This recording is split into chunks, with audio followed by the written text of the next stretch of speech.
নমস্কাৰ বন্ধু বান্ধৱীসকল, মই ধনজিৎ কলিতা পোনপ্ৰথমে আপোনালোক সকলোকে বহুত স্বাগতম জনাইছোঁ আৰু লৈ আহিছোঁ আজি পুনৰ আপোনালোকৰ মাজলৈ গণিতৰ খুবেই সুন্দৰ এটা ক্লাছ। আশা ৰাখিছোঁ যে আপোনালোকে সকলোৱে ক্লাছটো কৰি ভাল পাব। আজি মই এই ক্লাছটোৰ জৰিয়তে আপোনালোকৰ মাজলৈ লৈ আহিছোঁ গণিতৰ খুবেই সুন্দৰ লগতে যথেষ্ট গুৰুত্বপূৰ্ণ এখনি আৰ্হি প্ৰশ্নকাকত। আৰু এই আৰ্হি প্ৰশ্নকাকতখন কাৰ বাবে? যিসকলে আগন্তুক ড্ৰাইভাৰ পোষ্ট নাইবা 4th গ্ৰেডৰ পোষ্টসমূহৰ বাবে প্ৰস্তুতি চলাই আছে তেওঁলোকৰ বাবে। মই আশা ৰাখিছোঁ যে আপোনালোকে সকলোৱে ভিডিঅ'টো চাই ভাল পাব। আৰু এই আৰ্হি প্ৰশ্নকাকতৰ প্ৰথমখন প্ৰশ্নকাকত মই আপোনালোকৰ বাবে যোৱা ক্লাছত আগবঢ়াইছিলোঁ। তাত যিখিনি আপোনালোকৰ সঁহাৰি মোৰ যথেষ্ট ভাল লাগিছে। আশা ৰাখিছোঁ যে এই ক্লাছটো আপোনালোকে ঠিক আগৰ ক্লাছৰ নিচিনা সঁহাৰি জনাব। যিহেতু আমি সকলোৱে জানোৱে যে যিসমূহ 3rd গ্ৰেডৰ পোষ্ট বা তাতকৈ ওপৰৰ লেভেলৰ যিসমূহ পোষ্ট থাকে তাৰ বাবে বিভিন্ন ধৰণৰ কোচিং থাকে বা বিভিন্ন ধৰণৰ ইনষ্টিটিউশ্যনত তাৰ বাবে ক্লাছসমূহ হৈ থাকে, হয়নে? কিন্তু যিসমূহ 4th গ্ৰেডৰ পোষ্ট বা যিসমূহ ড্ৰাইভাৰৰ পোষ্ট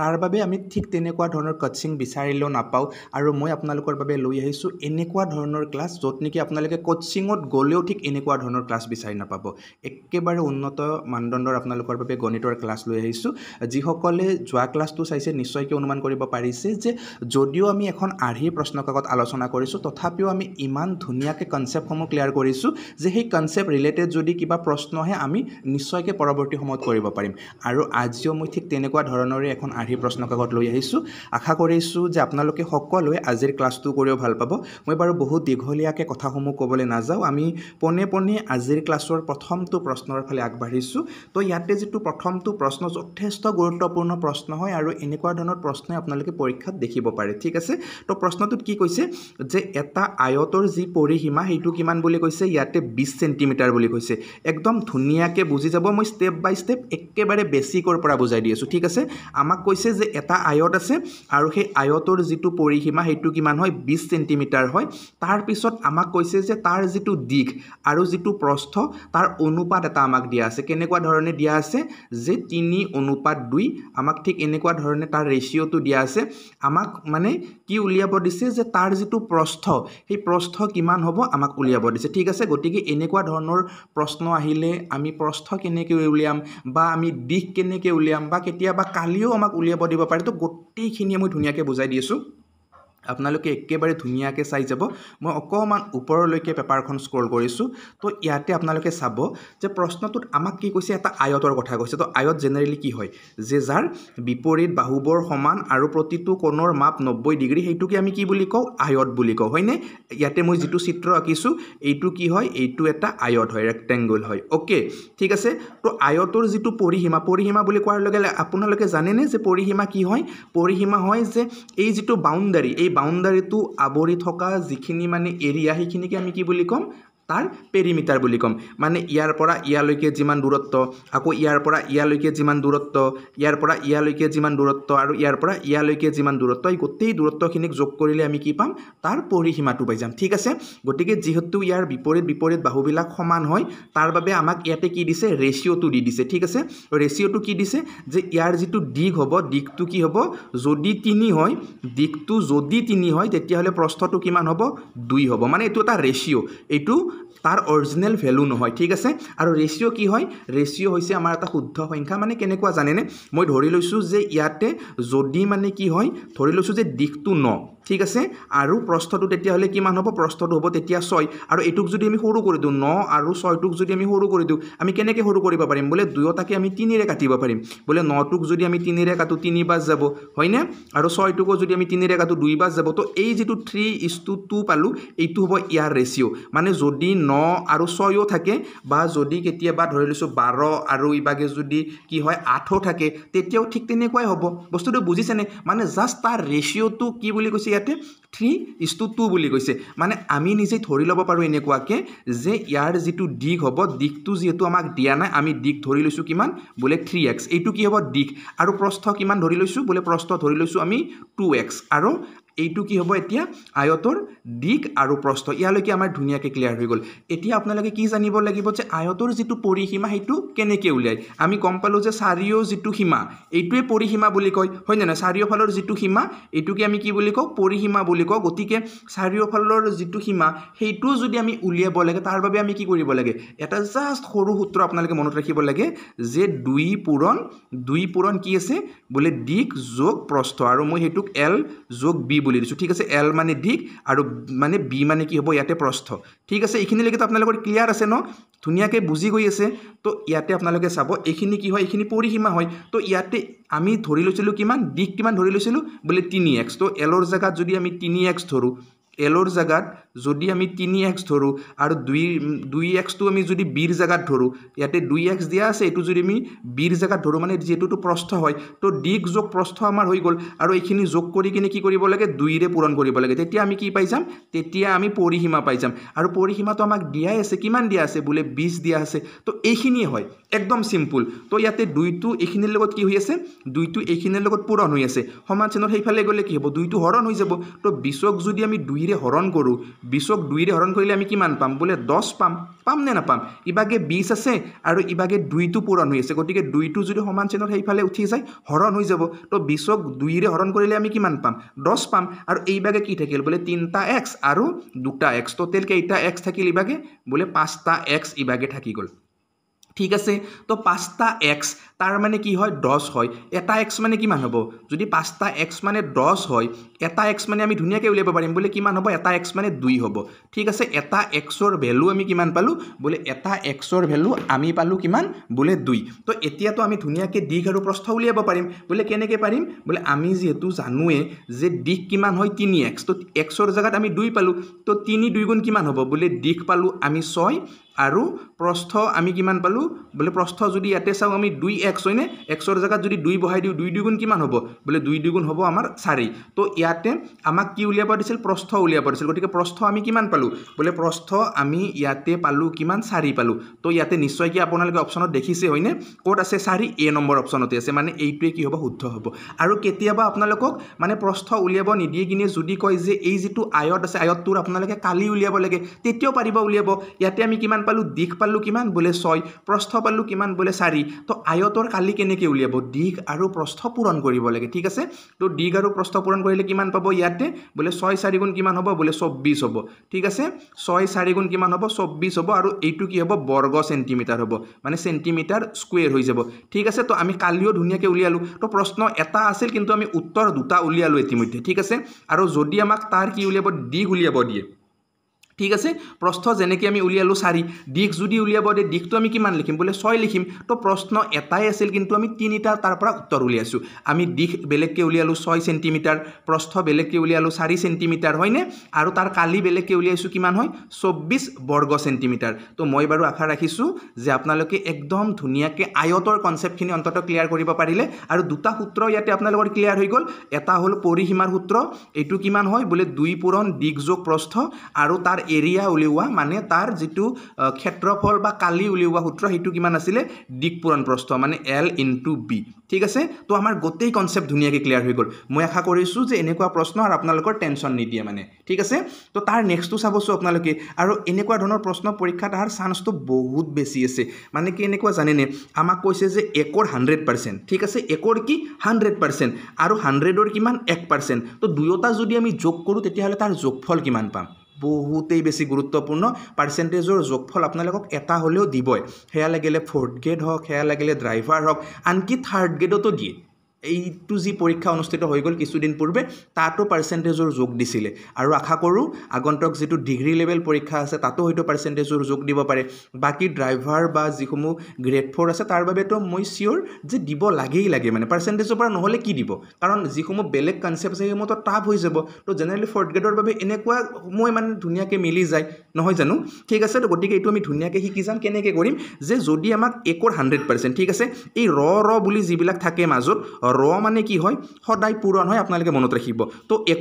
একৰ বুলি কোৱাৰ লগে লগে কি হ'ব আপোনালোকে মনত ৰাখিব যে 1 পূৰণ ঠিক আছে 100%। তো 100% বুলি কোৱাৰ লগে লগে আপোনালোকে যদি 100ৰ পৰা পাৰ্চেণ্ট চিনডাল যদি উঠাই দিয়ে, পাৰ্চেণ্ট চিনডাল উঠোৱাৰ লগে লগে মনত ৰাখিব যে তাৰ লগত সদায় আপোনালোকে কি কৰিব লাগিব, এটা 100/1 পূৰণ দিব লাগিব। পাৰ্চেণ্টেজ চিনডাল লগে লগে উঠি যাব, মানে পাৰ্চেণ্টেজ চিনডাল আমি নাইকিয়া কৰিলোঁ, লগে লগে তাত আমি কি কৰিছোঁ 100/1 এটা পূৰণ লগাই দিছোঁ। তো এইখিনি হ'ব এটা ছাইডৰ ভেলু। নেক্সট আকৌ কি কৈছে আৰু, হয়নে? আৰু আমাক কি কৈছে 100ৰ 1%, 100ৰ, গতিকে আমি প্ৰথমে 100 লিখিছোঁ, লিখি কিনে কি কৰিছোঁ ইয়াতে 1%, ঠিক আছে? ইয়াতে আমাক কি কৈছিল 100ৰ 100% কৈছিলে, হয়নে? এইবাৰ আমি কি কৰিম, ইয়াতে আমাক কৈছে যে নেক্সটটো কি কৈছে 100ৰ 1% বুলি কৈছে, গতিকে 100ৰ যদি আমি 1% উলিয়াওঁ, 100 পূৰণ 1 পূৰণ পাৰ্চেণ্টেজ চিনডাল যদি আমি উঠাই দিওঁ তেতিয়াহ'লে কি হ'ব,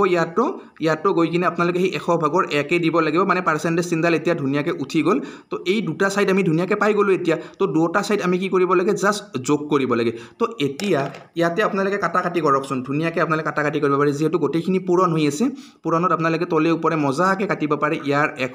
100 কাটি দিলে। তো 1 গুণ কিমান পালে, ইয়াতে 1 পালে, মানে 1ৰ 100% কিমান হ'ব বোলে, 1ৰ 100% হ'ব 1। ঠিক তেনেকৈ 100ৰ 1%, তো 100ৰ 1% মানে কি, তো ইয়াতে যদি আমি এইখিনি কেলকুলেট কৰোঁ 100/1 হ'ব, গতিকে ইয়াৰ তলৰ 100 আৰু ওপৰৰ এই 100টো আমি মজাকৈ কাটিব পাৰিম। তো তাতো আমি কিমান পাই যাম, 1 পাই যাম, ঠিক আছে? গতিকে 1 যোগ কৰিলে আমি কিমান পাম বোলে, 1 আৰু 1 যোগ কৰিলে আমি পাম 2, অৰ্থাৎ 1ৰ 100% আৰু 100ৰ 1% যেতিয়া আমি যোগ কৰিম তেতিয়া আমি তাৰ উত্তৰ কিমান পাম বোলে 2 পাম। তো মই আশা কৰিছোঁ আপোনালোকৰ এই প্ৰশ্নটো একদম মজাকৈ ক্লিয়াৰ হৈ গৈছে। তো ইয়াৰ বাবে শুদ্ধ উত্তৰ কোনটো বোলে, ডি নম্বৰ অপশ্যনটো, ঠিক আছে? মই বহুত লাহে লাহে কথাখিনি কৈ গৈ আছোঁ যাতে কনচেপ্টসমূহ ধুনীয়াকৈ ক্লিয়াৰ হৈ যায় আপোনালোকৰ। অকণমান দীঘলীয়া হ'লেও ক্লাছটো সকলোৱে ভালকৈ কৰিব। মই কথা দিছোঁ আপোনালোকক, এইখিনি বিশ্বাস ৰাখিব পাৰে যে গণিতত আপোনালোকৰ 100% পৰীক্ষা ভাল হ'ব, মাত্ৰ ভালকৈ চাওক। আৰু যিহেতু এতিয়া সময়ো বাৰু যথেষ্ট কম, বিশেষকৈ ড্ৰাইভাৰ পষ্টসমূহৰ বাবে, গতিকে আপোনালোকে এইখিনিসমূহ যিমান পাৰে সিমান কভাৰ কৰক। কিন্তু যিসমূহ 4th গ্ৰেডৰ পষ্ট আছে আপোনালোকৰ বাবে, যিহেতু হাতত কিছু সময় আছে, গতিকে আপোনালোকে ধুনীয়াকৈ এটা ৰুটিন ৱাইজত ক্লাছসমূহ কৰক, ধুনীয়াকৈ পঢ়ি যাওক, দেখিব যে গণিত আপোনালোকৰ হায়েষ্ট মাৰ্ক আহিব। আৰু গণিতত যদি মানে শুদ্ধকৈ কৰিব পাৰে দেনটো কথাই নাই, হয়নে নহয়? একদম ফুল মাৰ্ক মজাকৈ আহি আছে। বাকী যিসমূহ মানে ছাবজেক্ট থাকে তাত মানে বহুত কনফিউজন থাকে, এইটোৱে হয় নে সেইটোৱে হয় অপশ্যন, হয়নে? কিন্তু গণিত যদি আপোনালোকে জানে তাত কনফিউজ হ'ব লগা একোৱেই নাই, চিয়'ৰ এইটোৱে উত্তৰ হ'ব, তাত বেলেগ অপশ্যনৰ ফালে চাব লগাই নাথাকে আমাৰ, ঠিক আছে? আৰু এই চেগতে মই আপোনালোক সকলোকে অন্য এটা কথাও জনাব বিচাৰিছোঁ, বিশেষকৈ যিসমূহ 4th গ্ৰেডৰ বাবে পঢ়ি আছে, মই আপোনালোকৰ বাবে জনাব বিচাৰিছোঁ যে আমাৰ এই জ্ঞানজ্যোতি ইউটিউব চেনেলৰ ঔৰসতে জন্ম হোৱা এটা কোচিং গ্ৰুপ, সেইটো হৈছে জ্ঞানজ্যোতি কোচিং গ্ৰুপ, য'ত মানে ময়ে গণিতৰ ক্লাছসমূহ তাত লৈ আছোঁ। আৰু যদি আপোনালোকে মোৰ লগত মানে প্ৰাইভেটলি কানেক্টেড হৈ কিনে গণিতখিনি শিকিব বিচাৰে, মই 4th গ্ৰেডৰ বাবে কথাখিনি কৈ আছোঁ দেই, তো আপোনালোকে কি হয় মোৰ লগত কানেক্টেড হ'ব পাৰে, মানে জ্ঞানজ্যোতি কোচিং গ্ৰুপত আপোনালোকে জইন হ'ব পাৰে। মাত্ৰ 499 টকা আপোনালোকে পে'মেণ্ট কৰিব লাগিব, আৰু তাৰ বিনিময়ত আপোনালোকক প্ৰায় 40-50টাতকৈও অধিক ফুল লেন্থ গণিতৰ ভিডিঅ' ক্লাছ দিয়া হ'ব, য'ত একেবাৰে বেছিকৰ পৰা কনচেপ্টসমূহ ধুনীয়াকৈ তাত বুজোৱা হৈছে। আৰু লগতে বিভিন্ন ধৰণৰ তাত মানে প্ৰায় 10খনতকৈ অধিক হ'ব আপোনালোকক মক টেষ্ট পেপাৰ দিয়া হ'ব নিজে কৰাৰ বাবে। গতিকে যদি আপোনালোকে বিচাৰে যে জ্ঞানজ্যোতিৰ সৈতে জড়িত হৈ অকণমান গণিতখিনি ভালকৈ শিকি লওক 4th গ্ৰেডৰ পৰীক্ষাৰ বাবে, তেতিয়াহ'লে আপোনালোকে জইন হ'ব পাৰে। মই ইয়াতে কণ্টেক্ট নাম্বাৰটো দি দিছোঁ, এই কণ্টেক্ট নাম্বাৰটোত আপোনালোকে যোগাযোগ কৰিব, তাৰপিছত আপোনালোকে জইন হৈ ল'ব, ঠিক আছে? তো ইয়াতে 8478307880 এই নাম্বাৰটোত আপোনালোকে কণ্টেক্ট কৰাৰ লগে লগে জ্ঞানজ্যোতি কোচিং গ্ৰুপৰ সৈতে ডাইৰেক্টলি কানেক্টেড হ'ব পাৰিব। তাৰপিছত পে'মেণ্ট প্ৰচেছটো তাত কৈ দিয়া হ'ব, আৰু পে'মেণ্ট কৰি উঠাৰ পিছতে আপোনালোক কি কৰা হ'ব, ক্লাছৰ যিসমূহ লিংক আটাইসমূহ লিংক লগে লগে দি দিয়া হ'ব, ঠিক আছে? গতিকে এইখিনি বাৰু আপোনালোকৰ সকলোৰে জ্ঞাতাৰ্থে জনালোঁ। যিসকলে আপোনালোক ইচ্ছা কৰে আপোনালোকে জইন হ'ব পাৰে। এতিয়া চাওকচোন, তাৰ আমি পিছৰটো প্ৰশ্নৰ ফালে আগবাঢ়ি আহিছোঁ। আৰু এই প্ৰশ্নটো কি হয় যে এযোৰ সমান্তৰাল সৰল ৰেখাক এডাল ছেদকে ছেদ কৰিলে তাৰ একেফালে থকা অন্তঃকোণযোৰৰ সমষ্টি কিমান হ'ব? তো যদি আপোনালোকে কনচেপ্টটো ক্লিয়াৰ কৰিব নোৱাৰে এই প্ৰশ্নটোতো এৰি আহিব, কিন্তু যদি অকণমানো কনচেপ্ট জানে আপোনালোকে, তেতিয়াহ'লে এই কুৱেশ্যনটো আপোনালোকে পঢ়িয়ে উত্তৰ দিব লাগিব, বা পঢ়িয়ে আপোনালোকে উত্তৰ দিব পাৰিব, কাৰণ কিয় ইয়াত বেলেগ একো কৰিব লগা নাথাকেই, ঠিক আছে? তো ইয়াত কিছুমান যি শব্দ দিছে, শব্দসমূহ আপোনালোকে কিন্তু বুজি পাব লাগিব। প্ৰথম কথা, ইয়াতে সমান্তৰাল সৰল ৰেখা, তো সৰল ৰেখা বুলি কোৱাৰ লগে লগে আমি এটা কথাই জানো যে যিসমূহ ৰেখা একেবাৰে নাকৰ পোনে পোনে আপুনি সূতাৰ নিচিনা গৈ থাকে সেইসমূহক আমি কি বুলি কওঁ সৰল ৰেখা বুলি কওঁ আৰু যদি সমান্তৰাল হয় তেতিয়াহ'লে কি হ'ব একদম সিধাকে গৈছে তাৰমানে এইডাল কি হয় সমান্তৰাল সৰল ৰেখা ঠিক আছে এই মানে এজৰ বুলি যেহেতু ইয়াতে উল্লেখ কৰিছে মই এজৰ লিখিছোঁ আৰু এই সমান্তৰাল সৰল ৰেখা মানে কি হয় যিমান দূৰলৈকে গৈ থাকিলেও কেতিয়াও ইহঁতে কি নকৰে কটাকটি নকৰে ঠিক আছে ইহঁত দুটাই সমান্তৰালভাৱে যেহেতু গৈ আছে ইহঁতে কেতিয়াও কটাকটি নকৰে আৰু এই জোৰা কি হয় ইয়াতে সমান্তৰাল সৰল ৰেখা হয় এতিয়া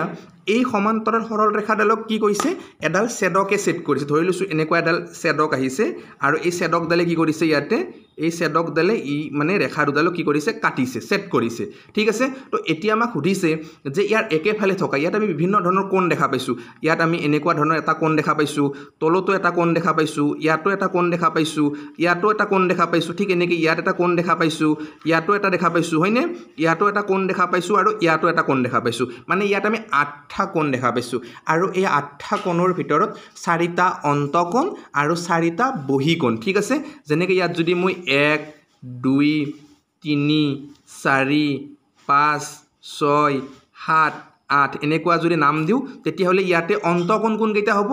2 3 7 আৰু 6 এই কোণকেইটা কি হ'ব অন্তকোণ আৰু বহিকোণ কোনকেইটা হ'ব 1 8 4 5 এইবিলাক কি হ'ব বহিকোণ হ'ব এই কনসেপ্ট আপোনালোকে একেবাৰে জানিব লাগে ইয়াত কেৱল আপোনালোকে অন্তকোণ বা বহিকোণ বুলিয়ে নহয় ইয়াত একান্তৰ কোণ অনুৰূপ কোণ তো বিভিন্ন ধৰণৰ কোণৰ কথা আছে আৰু সকলোসমূহ কোণৰ বিষয়ে খুব ধুনীয়াকৈ ক্লাছত বুজাই থোৱা হৈছে আপোনালোকে ডাইৰেক্টলি ক্লাছটো লোৱাৰ লগে লগে সকলোখিনি কনসেপ্টে ধুনীয়াকৈ বুজিব পাৰিব তো ইয়াত জাস্ট আপোনালোকে বুজি থ'ব যে ইয়াৰ মুখামুখিকৈ থকা কোণবিলাকক আমি বিপৰীত বা বিপৰীত কোণ বুলি কওঁ আৰু বিপৰীত কোণবিলাক কি হ'ব এনেকুৱা ক্ষেত্ৰত সদায় সমান হ'ব ঠিক আছে বিপৰীত কোণবিলাকৰ মান সদায় সমান হ'ব এনেকুৱা ক্ষেত্ৰত যে যদি দুডাল সমান্তৰাল সৰল ৰেখাক এডাল ছেদকে কাটে তেতিয়াহ'লে তাৰ বিপৰীত কোণবিলাক সদায় সমান ঠিক আছে বা ঠিক তেনেকৈ তাৰ মানে যদি আমি অন্ত একান্তৰ কোণখিনি চাওঁ তেতিয়াহ'লে সেইখিনিও সমান হ'ব যদি বহি একান্তৰ কোণসমূহ চাওঁ তেতিয়াহ'লে সেইসমূহ সমান হ'ব তো এইসমূহ ধুনীয়াকৈ কেনেকৈ কি হয় কণ্ডিশ্যনসমূহ গোটেই তাত ধুনীয়াকৈ বুজাই দিয়া আছে জাষ্ট ইয়াতে যিটো আমাক কনচেপ্ট কৈছে বা যিটো আমাক কুৱেশ্যন কৰিছে যে তাৰ একেফালে থকা অন্তকোণযোৰৰ একেফালে থকা অন্তকোণ মানে কি হয়তো 2 আৰু 3 নহ'লে 6 আৰু 7 তো একেফালে থকা কোণ হয়নে নহয় গতিকে ইয়াতে এই দুটা কোণ যদি আমি যোগ কৰোঁ তেতিয়াহ'লে আপোনালোকে মনত ৰাখিব যে সেইটো সদায় কি হ'ব এটা ৰৈখিক জোৰৰ সমান হ'ব মানে তাৰ ভ্যালু হ'ব 180 ডিগ্ৰী মানে 2 আৰু 3 কোণ দুটা যদি যোগ কৰোঁ তেতিয়াহ'লে আমি 180 ডিগ্ৰী পাম ঠিক তেনেকৈ যদি 6 আৰু 7 কোণ দুটা আমি যোগ কৰোঁ তেতিয়াহ'লে তাতো আমি কিমান পাম 180 ডিগ্ৰীয়ে পাম মানে ইয়াৰ যিটো উত্তৰ সেইটো কিমান হ'ব ইয়াতে এ নম্বৰ যিটো অপশ্যন এইটোৱে হ'ব ক্লিয়াৰ আপোনালোকৰ ইয়াতে আপোনালোকে সকলোৱে ধুনীয়াকৈ চাবচোন আমি স্থানীয় মানৰ পৰা প্ৰশ্ন যোৱা ক্লাছতো আলোচনা কৰিছিলোঁ হয়নে আৰু স্থানীয় মান কি হয় বৰ্তমান আমি জানো যে কোনো এটা সংখ্যা কোনটো স্থানত বহি আছে আমাক সেই স্থানটোৰ ভ্যালু সোধে ঠিক আছে গতিকে ইয়াতে আমি যদি 7ৰ স্থানীয় মান উলিয়াও তেতিয়াহ'লে 7ৰ স্থানীয় মান কি হ'ব যেহেতু ইয়াতে 7 দুটা আছে এটা 7 আছে এককৰ ঘৰত আৰু এটা 7 ক'ত আছে বোলে একক দশক শতক হাজাৰ অযুত লাখ লাখৰ ঘৰত আছে ঠিক আছে গতিকে দুয়োটা 7ৰে যি প্লেস ভ্যালু সেইটো কি হ'ব বেলেগ বেলেগ হ'ব হয়নে নহয় গতিকে ইয়াতে যদি প্ৰথমটো 7ৰ আমি প্লেস ভ্যালু চাও তেতিয়াহ'লে সেইটো কিমান হ'ব বোলে 7 পূৰণ 1 1 মানে কি বোলে সেইটো এককৰ ঘৰত বহি আছে গতিকে প্ৰথমটো 7ৰ স্থানীয় মান আমি কিমান পাম 7 পাম ঠিক আছে তাৰ নেক্সটটো 7ৰ মানে ইয়াতে এই যিটো 7 আছে এইটোৰ স্থানীয় মান কিমান হ'ব 7 পূৰণ ই ক'ত বহি আছে লাখৰ ঘৰত বহি আছে গতিকে ইয়াৰ লগত আমি কি পূৰণ কৰিব লাগিব 1 লাখ পূৰণ কৰিব লাগিব একক দশক শতক হাজাৰ অযুত লাখ ঠিক আছে ইয়াৰ লগত আমি কি কৰিব লাগিব লাখ এটা পূৰণ কৰিব লাগিব তেতিয়া আমি তাৰ ভ্যালু পাই যাম কিমান বোলে 7 লাখ ঠিক আছে ক্লিয়াৰ আপোনালোকৰ ধুনীয়াকৈ মই আশা কৰিছোঁ যে এইখিনিলৈকে আপোনালোকৰ মজাকৈ ক্লিয়াৰ হৈছে তো এতিয়া আপোনালোকে চাওক যে যিসমূহ ইয়াতে উত্তৰ সেই উত্তৰ কি হৈছে আমাক এনেকুৱা ধৰণে দিয়া নাই 7 লাখ আৰু 7 ঠিক তেনেকুৱা ধৰণে দিয়া নাই আমাক উত্তৰসমূহ কেনেকৈ দিছে পাৱাৰত দিছে এক্সপোনেণ্ট পাৱাৰ যিটো আছে তো সেই কনসেপ্ট ৰিলেটেড ইয়াতে আমাক উত্তৰসমূহ দি দিছে আৰু আমি উত্তৰসমূহ ঠিক এনেকুৱা ধৰণত জানিব লাগিব ঠিক আছে গতিকে এনেকুৱা ধৰণত যদি আমাক উত্তৰ দিয়া থাকে আমি কেনেকৈ লিখিম ঠিক আছে যিটো এককৰ ঘৰ হয় হেতুৰ ভ্যালু কিমান হ'ব হেতুৰ ভ্যালু আপোনালোকে মনত ৰাখিব যে এককৰ ঘৰটোৰ ভ্যালু হ'ব সদায় 10 টু দি পাৱাৰ 0 ঠিক আছে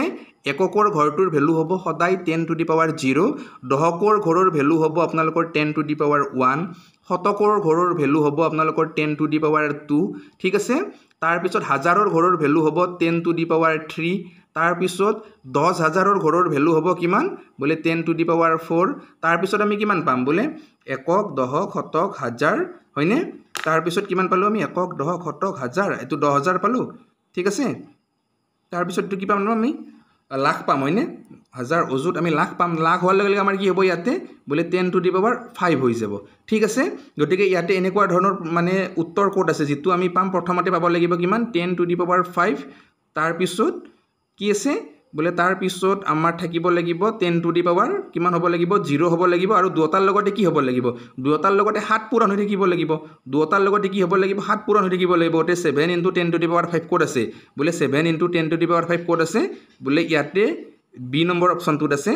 তাৰ পিছত যদি আমি চাও 7 * 10 টু দি পাৱাৰ 5 কোড আছে ডি নম্বৰ অপচনটো আছে নেক্সট টু কি হ'ব লাগিব 7 * 10 টু দি পাৱাৰ কিমান হ'ব লাগিব 0 হ'ব লাগিব 1 নহয় দে 7 * 10 টু দি পাৱাৰ 0 হ'ব লাগিব হেতু কোড আছে ডি নম্বৰ অপচনত আছে ঠিক আছে মানে ইয়াতে ডি নম্বৰ যেটো অপচন এটো কি হ'ব শুদ্ধ হ'ব বুজি পাইছে না আপোনালোকে মই আকৌ এবাৰ অকমান বুজাই দিছো যে যেতিয়া এককৰ ঘৰটো আমি বুজাম এককৰ ঘৰটো বুজালে কি হ'ব 10 টু দি পাৱাৰ 0 যদি আমি এক্সপোনেন্টত লিখো তাৰ পিছত যদি আমি দশকৰ ঘৰটো লিখো তেতিয়া হলে হেতু আমি এনেকৈ লিখিম 10 টু দি পাৱাৰ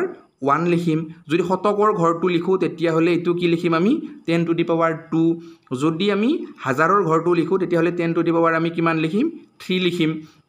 তাৰ পিছত যদি অজুতৰ ঘৰটো লিখো তেতিয়া হলে আমি 10 টু দি পাৱাৰ 4 লিখিম যদি আমি লাখৰ ঘৰ লিখো তেতিয়া হলে 10 টু দি পাৱাৰ আমি কিমান লিখিম 5 লিখিম ঠিক আছে পুৰা ক্লিয়াৰ কে বুজি গৈছে আপোনালোকে আৰু যেহেতু এইটো যি প্ৰথমতে আছিল হেতু লাখৰ ঘৰ হয় গতিকে হেতু আমি কি লিখিম 7 * 10 টু দি পাৱাৰ 5 আৰু এইটো যেটো এককৰ ঘৰ হয় গতিকে এইটো আমি কি লিখিম 7 * 10 টু দি পাৱাৰ 0 ঠিক আছে গতিকে ইয়াতে অপচন কোনটো হ'ব ডি নম্বৰ আৰু এইটো কি হ'ব শুদ্ধ হ'ব মই আশা কৰিছো যে আপোনালোকে ধুনিয়াকে বুজিব পাৰিছে তো নেক্সট প্ৰশ্নটোৰ ফালে আগবাঢ়িছো বাৰু ইয়াতে এনেকুৱা ধৰণৰ প্ৰশ্ন এটা মই যোৱা ক্লাছত লৈছিলো কিয় লৈছো আজিও যে ইয়াৰ যেটো গুৰুত্ব এটো বহুত বেছি হয় আহিব পাৰে মানে এনেকুৱা ধৰণৰ প্ৰশ্ন টেটতো বহুবাৰ আহিছে তো এতিয়া আপোনালোকে চাওকচোন ধুনিয়াকে তো ইয়াতে কি হয় যে মই যোৱাকালি কৈছিলো আপোনালোকক যে এইটো যদি আপোনালোকে জেনাৰেল মতে কৰিব যায় আপোনালোকে তো হাৱা টাইট কৰি পেলাব মানে তেনেকুৱাই মানে কি হয় জানেনে বহুত দীঘল হয় উত্তৰটো গৈ কিনে দুটা ওলাব এটা মাইনাছত ওলাব এটা প্লাছত ওলাব ঠিক তেনেকুৱা মানে দ্বিঘাত সমীকৰণ তাৰ পৰা মানে ক্ৰিয়েট হৈ যায় তেনেকুৱা গতিকে ইয়াত আমি জাস্ট কি কৰিব লাগে এই যেটো 120 আমাক ওলাব বুলি কৈছে 120 টো আমি অপচন সমূহ চাই কিনে অপচন সমূহৰ পৰাই উলিয়াব পাৰিম জাস্ট প্ৰসেসটো আমি জানিব লাগে মানে কেনেকুৱা জানেনে ইয়াতে আপোনালোকে জাস্ট অপচন কেইটা ধুনিয়াকে লিখি ৰাখক বলে 10 তাৰ পিছত 12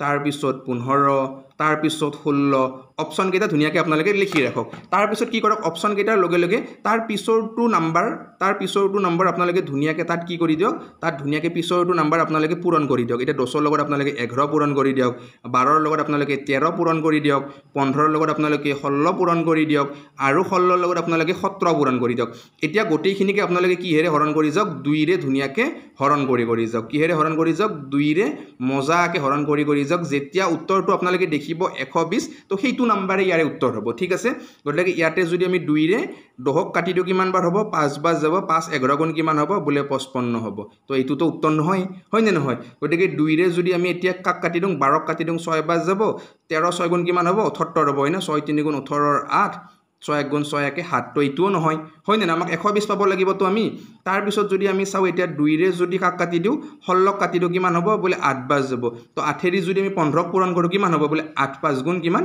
40 ৰ কিমান হ'ব 0 তাৰ পিছত 8 1 গুণ 8 8 4 কিমান বোলে 12 পাই গলো আমি উত্তৰ পাই গলো কিমান পালো আমি বোলে 120 তো 120 এ পাব লাগিছিল তো 120 আমি মজাকে পাই গলো গতিকে আমি লাষ্টৰটো পৰীক্ষা কৰাৰ কোনো প্ৰয়োজন নাই আৰু আমাৰ সময়ও বহুত বেছি যোৱা নাই আমি জাস্ট প্ৰসেসটো বুজি লৈছো এনেকুৱা নহয় যে আমি অপচনসমূহ চাই কিনে কৰিলে আমাৰ বহুত সময় যাব তেনেকুৱাও নহয় আমি জাস্ট ধুনিয়াকে বুজি লৈছো আৰু উত্তৰটো কৰিছো তো ইয়াতে কি হ'ব যে এনৰ মান যেতিয়া 15 হ'ব তেতিয়া তাৰ গোটেইখিনি যোগফল কিমান পাম আমি 120 পাম মানে কথাটো কেনেকুৱা 1 ৰ পৰা 15 লৈকে যদি আমি স্বাভাৱিক সংখ্যাবিলাক যোগ কৰি যাও তেতিয়া তাৰ যেটো ভ্যালু এই ভ্যালুটো আমি কিমান পাম 120 পাম তো মই আশা কৰিছো আপোনালোকৰ মজাকে ক্লিয়াৰ হৈ গৈছে এইখিনি একদম ক্লিয়াৰ নে যদি ক্লিয়াৰ হৈছে যদি ভাল লাগিছে সকলোৱে ভিডিওটো শেয়াৰ কৰিব আৰু যিমান পাৰে সিমান শেয়াৰ কৰক আপোনালোকৰ WhatsApp গ্ৰুপ হওক আপোনালোকৰ ফ্ৰেন্ড সাৰ্কেল হওক সকলোৰ মাজলৈ ভিডিওটো শেয়াৰ কৰক যাতে নেক্সট টাইম আৰু ইয়াতকে বেছি মজাদাৰ ক্লাস আপোনালোকৰ মাজলৈ লৈ আহিবলৈ মোৰ এটা উৎসাহ জাগে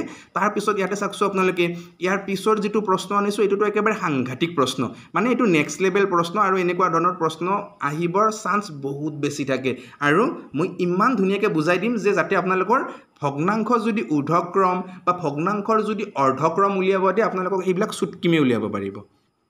ঠিক আছে ক্লিয়াৰ তো ইয়াতে আপোনালোকে বুজি পোৱাৰ বাবে মই ধুনীয়াকৈ দেখাই দি আছোঁ তো ইয়াতে চাওক আমাক ভগ্নাংশবিলাক কি কৈছে যে 3/1 5/3 7/2 আৰু কি কৈছে ইয়াতে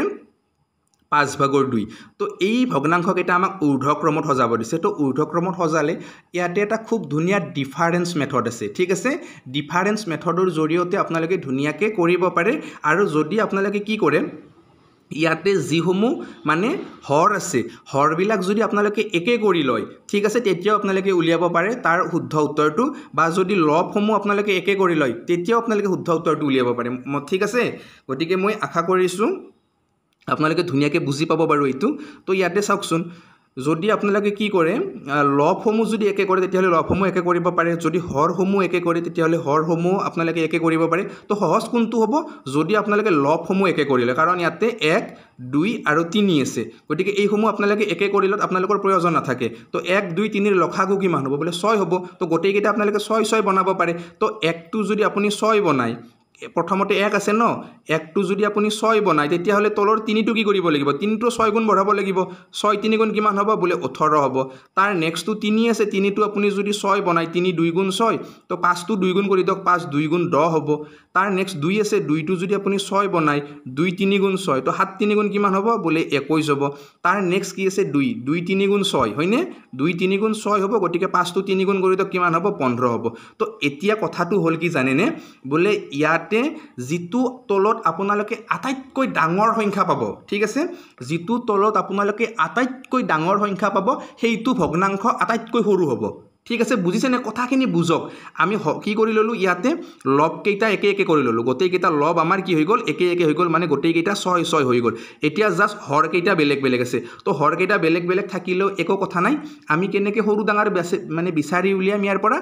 যাৰ মানে কি হ'ব হৰটো ডাঙৰ হ'ব সেইটো কি হ'ব আটাইতকৈ সৰু তো ইয়াতে হৰটো কি আছে ইয়াতে হৰটো আছে আটাইতকৈ ডাঙৰ কোনটো 21 হয়নে তো এই 21 মানে কি এই যিটো ভগ্নাংশ 3 নম্বৰত থকা যিটো ভগ্নাংশ 3 নম্বৰত কোনটো ভগ্নাংশ আছে বোলে 3 নম্বৰত আছে আপোনাৰ 7/2 তো 7/2 ভগ্নাংশটো কি হ'ব আটাইতকৈ সৰু ভগ্নাংশ হ'ব তো এইটো আমি সৰু লিখিলোঁ ন সৰুৰ পৰা যেহেতু লিখি যাম ডাঙৰৰ ফালে গতিকে এইটো আমি প্ৰথমতে লিখিম তো এতিয়া ইয়াৰ পৰা আমি ডাঙৰৰ ফালে গ'লে এই চিনডাল বহাব লাগিব অপশ্যনত থাকিবই আপোনালোকৰ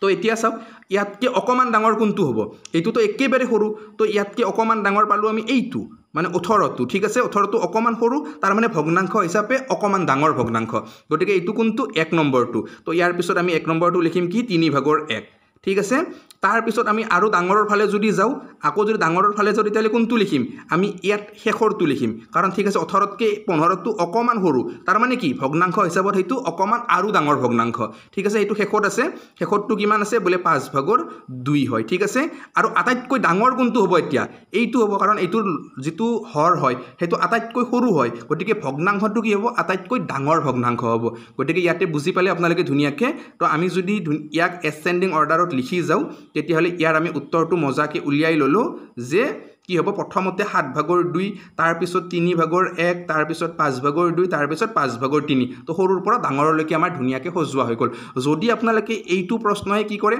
হৰবিলাক একে কৰি কিনে লিখে তেতিয়া উলিয়াব পাৰিব তেতিয়া আপোনালোকে জাষ্ট লববিলাকৰ লগত কম্পেয়াৰ কৰি কিনে মজাকৈ উত্তৰটো ৰাখিব পাৰে মুঠতে যেনেকৈ কৰে তেনেকৈ কৰিব পাৰে আৰু যিহেতু সময় একেবাৰে সমাগত মই সেইবাবে বহুতকেইটা ট্ৰিক্স আপোনালোকক কৈ নিদিওঁ কাৰণ বহুতকেইটা ট্ৰিক্স জানিলেও কেতিয়াবা বয়া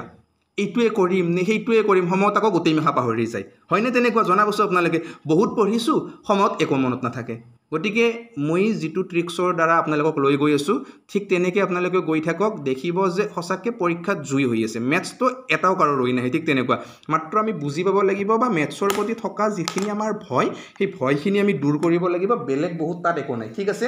তো ইয়াৰ পিছত বাৰু মই কেইটামান প্ৰশ্ন আছে মই এইকেইটা প্ৰশ্ন আলোচনা কৰিছোঁ নে ভিডিঅ'টো দীঘলীয়া হ'ব নেকি যদি আপোনালোকে ভাবে যে ভিডিঅ'টো দীঘলীয়া হ'ব তেতিয়াহ'লে মই ভাবিছোঁ এইটো ছেকেণ্ড পাৰ্ট হিচাপে অহাকালি লৈ আহোঁ নেকি এটা কাম কৰিছোঁ বাৰু আজি মানে ক্লোজ কৰিছোঁ ভিডিঅ'টো আপোনালোকে জনাওক মানে আপোনালোকৰ বাবে আজি ভিডিঅ'টো মই ইয়াতে সামৰিছোঁ কথাটো হ'ল কি যে ভিডিঅ'সমূহ আপোনালোকে আধা ঘণ্টাৰ ভিতৰতে বিচাৰে নে আধা ঘণ্টাতকৈ বহলকৈ বিচাৰে মানে দীঘলীয়াকৈ ক্লাছসমূহ বিচাৰে আপোনালোকে জনাব যদি অকণমান দীঘলীয়া ক্লাছ বিচাৰে তেতিয়াহ'লে বাৰু ইয়াৰ নেক্সট যিটো ক্লাছ সেই নেক্সট ক্লাছটোত অকণমান ইয়াতকৈ আৰু বেছি দীঘলকৈ ক্লাছটো কৰিবলৈ মই যত্ন কৰিম বিভিন্ন ধৰণৰ প্ৰশ্ন আছে বাৰু আৰু কৰি থাকিলে কৰি থাকিবই মন যায় কিন্তু আপোনালোকে যদি আৰু বৰিং হৈ যায় তেতিয়াহ'লে বেয়া কথা হ'ব নহয় সেইবাবে বাৰু দীঘলীয়া বহুত নকৰোঁ যাহ নহওক মই আশা কৰিছোঁ ভালেই পাইছে আপোনালোকে মাত্ৰ ভিডিঅ'টো সকলোৰে মাজলৈ শ্বেয়াৰ কৰি দিয়ক দেখিব গণিত পূৰা পাক্কা হৈ আছে আপোনালোকৰ আৰু 4th গ্ৰেডৰ পৰীক্ষালৈকে মই যিমান পাৰোঁ সিমান মানে ইউটিউবৰ মাধ্যমেৰে ক্লাছসমূহ আনিবলৈ যত্ন কৰিম তাৰ উপৰিও যদি আপোনালোকে বিচাৰে বোলে মোৰ লগত কানেক্টেড হৈ প্ৰাইভেটলি গণিতখিনি শিকিব বিচাৰে তেতিয়াহ'লে আপোনালোকে যোগাযোগ কৰক ডেছক্ৰিপশ্যনতো নাম্বাৰটো দিয়া হ'ব বাৰু তাৰ পৰা আপোনালোকে নাম্বাৰটো লৈ কিনে মোৰ লগত কণ্টেক্ট কৰিব পাৰিব মাত্ৰ 499 টকা আপোনালোকে পে'মেণ্ট কৰিব লাগে 499 টকানো কি হয় আজিৰ দিনত আৰু তাত আপোনালোকক গোটেইখিনি মেথছে দি দিয়া হ'ব ঠিক আছে মাত্ৰ আপোনালোকৰ কাম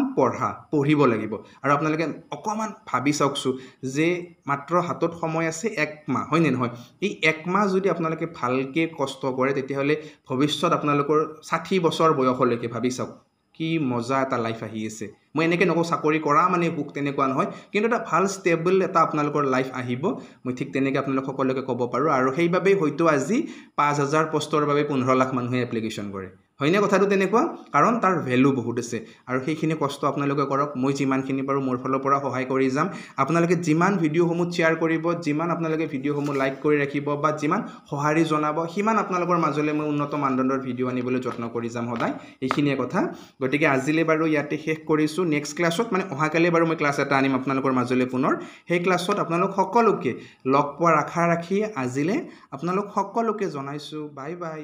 জয় আই অসম